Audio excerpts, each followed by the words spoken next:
Gemar Chatima Tova. This past spring, I participated in March of the Living, a journey through the darkest chapter of Jewish history in Poland, and concluding with a celebration in Israel.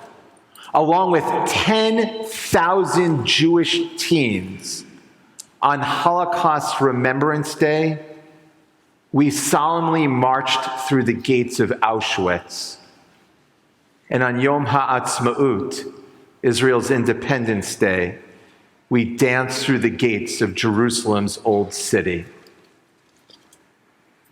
The coordination of such an experience is an incredible logistical accomplishment, with buses circling all through Poland and visiting various sites from the Holocaust.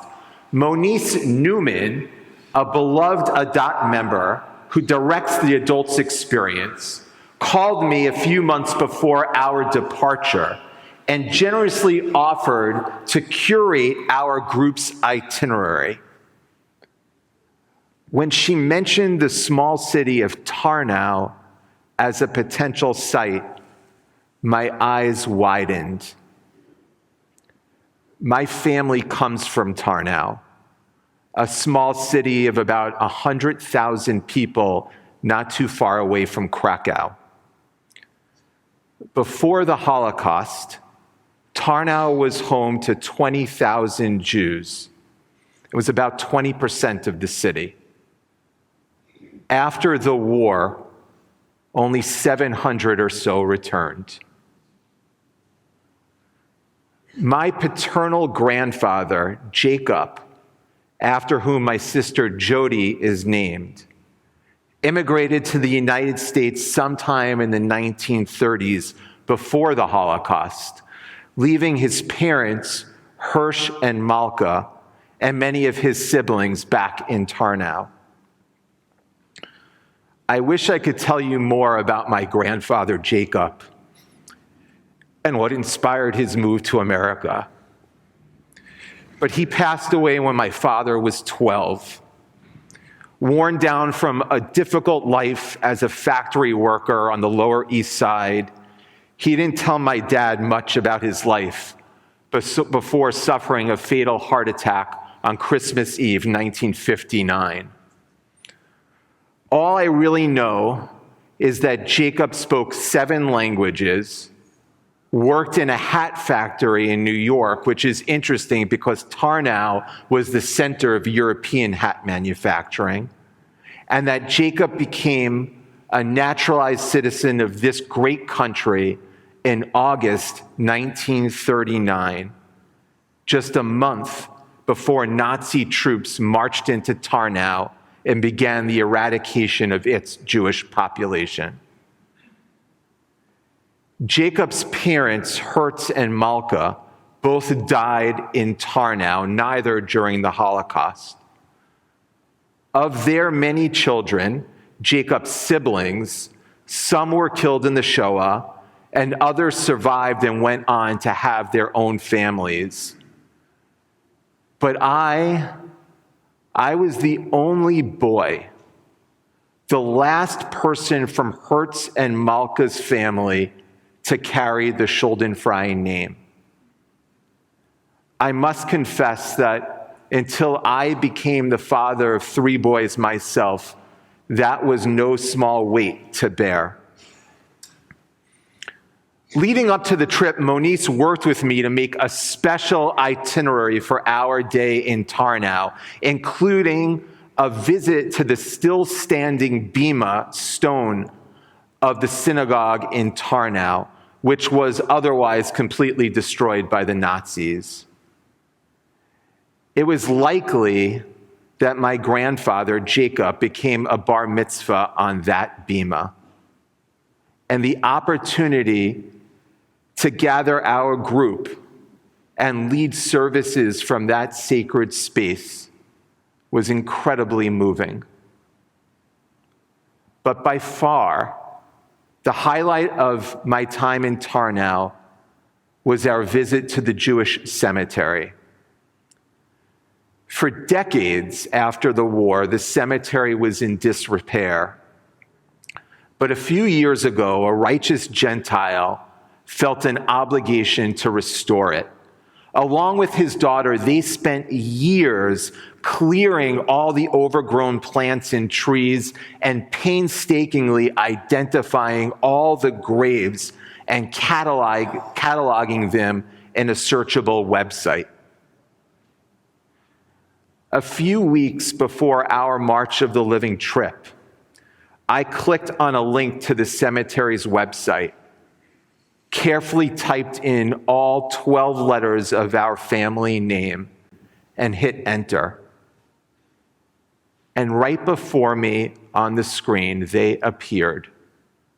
One entry for Hertz Schuldenfrei and one for Malka. A few weeks later, at the cemetery, I was keenly aware that I was the first member of our family to pay respects in many, many decades. I remember approaching the graves and gently caressing the Hebrew letters spelling our family name on the faded headstones before taking out my phone and calling my father back home in the States. I put my father on speakerphone, and he recited Mourner's Kaddish with our group responding, Amen. At the end of this talk, I want to tell you more about this moment, which for me was a glimpse of spiritual perfection. These past several months, I've been thinking a lot about my experience at my great-grandparents' graves, especially when I read a book by the anthropologist Joseph Henrich called The Weirdest People in the World. According to Henrich, WEIRD is an acronym. It stands for someone who comes from a society that is Western, educated, industrialized, rich, and developed. Weird. That's us. In the book, Henrich asserts that societies of weird people have a psychological identity different from the rest of the world. Weird people, people who come from Western, educated, industrialized, rich, and developed places, tend to be focused on their lives as individuals. People from non-weird parts of the world, in contrast to weird individualists, tend to think first about their connections to others. So, for example, if you ask a non-weird person, who are you? They will tell you about their family and where they come from. But if you ask a weird person, who are you? They will tell you about their life as an individual, their accomplishments, interests, dislikes, and passions. So after experiencing a setback, for example, weird people feel guilt. It's internal about them and their failures. Non-weird people don't feel guilt. Instead, they feel shame. Shame at letting other people, their people, down. Individualism, a sense of self, animates the life of weird people, while non-weird people are oriented by their connections to others.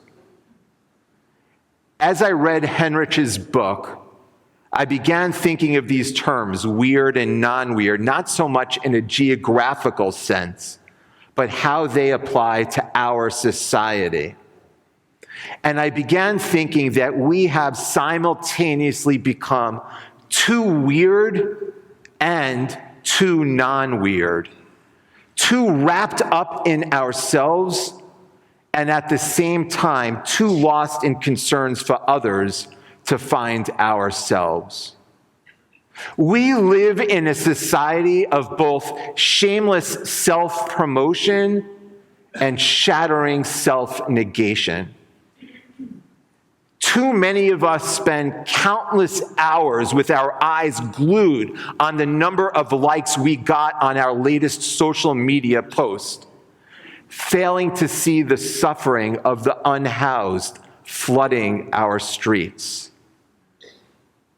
And on the other hand, too many of our teenagers are crippled with anxiety and depression. Too many mothers live as martyrs to their growing families. Too many middle-aged men wake up one day realizing that they lack for nothing except self-fulfillment. And too many seniors struggle to find a new path in their golden years.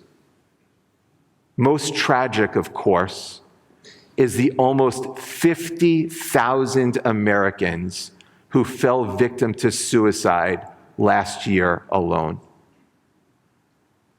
We are living through a narcissism epidemic while simultaneously experiencing a crisis of self-loathing and negation. It's my hope that we can move away from the extreme polarities of the weird and non-weird and instead come to a place of spiritual balance. Let me suggest a way to achieve this spiritual balance from the Torah. We just celebrated Rosh Hashanah, the birth of the world, Hayom Harat Olam. And the Torah actually describes two very different and distinct accounts of the world's creation. There is one version that is weird and one that is not weird. Here's what I mean. The first chapter of Genesis is the let there be light 7 days of creation story. In Genesis 1, the creation of humanity is the pinnacle of creation.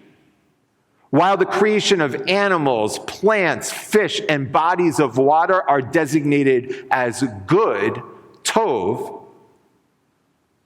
only humanity's creation is deemed very good, tov ma'od.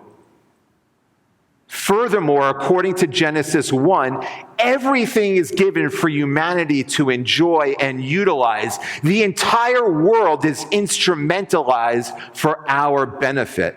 In other words, with a very weird orientation, in Genesis 1, the world was created for us. Genesis 2 has a much different view of humanity and our purpose. This is the non-weird version of creation. According to Genesis 2, the Adam and Eve story, God places Adam in the Garden of Eden to work and guard over it, le'ovda u'leshomra. In Genesis 2, we have responsibilities to something beyond ourselves. We exist to be in relationship with the garden and all the creatures with whom we share the world.